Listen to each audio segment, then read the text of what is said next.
માવો ફાકી કે સોપારી ખાતા હોય અને મોઢું ખુલવાનું બંધ થઈ જાય, ક્યારે વિચાર્યું છે કે એમાં એવું શું છે જેના લીધે મોઢું ખુલતું નથી? જ્યારે સોપારી ચાવવામાં આવે ત્યારે તેમાં રહેલું એરિકોલિન એ મોઢાની અંદરની માંસપેશીઓમાં જાય, જે ફાઇબ્રોબ્લાસ્ટ એટલે કે માંસપેશીઓના સેલને અતિ સક્રિય કરે.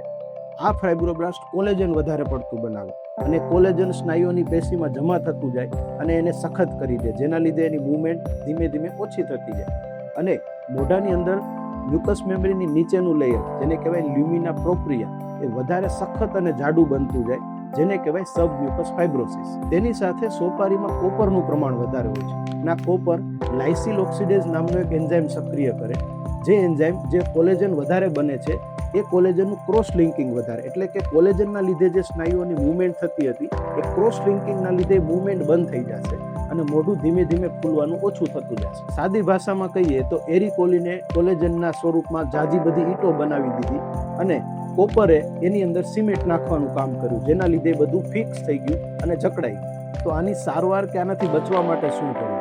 સૌથી જરૂરી છે પહેલા પાન, ફાકી કે સોપારીને સંપૂર્ણપણે બંધ કરો. તેના વગર કોઈ પણ સારવાર, દવા કે કસરત કામ નહીં કરે. તમારા શરીર અને સ્વાસ્થ્ય બાબતે જાગૃત બનો અને આ રીલ એવા પુરુષોને શેર કરો જે માવો, ફાકી કે સોપારી ખાય છે.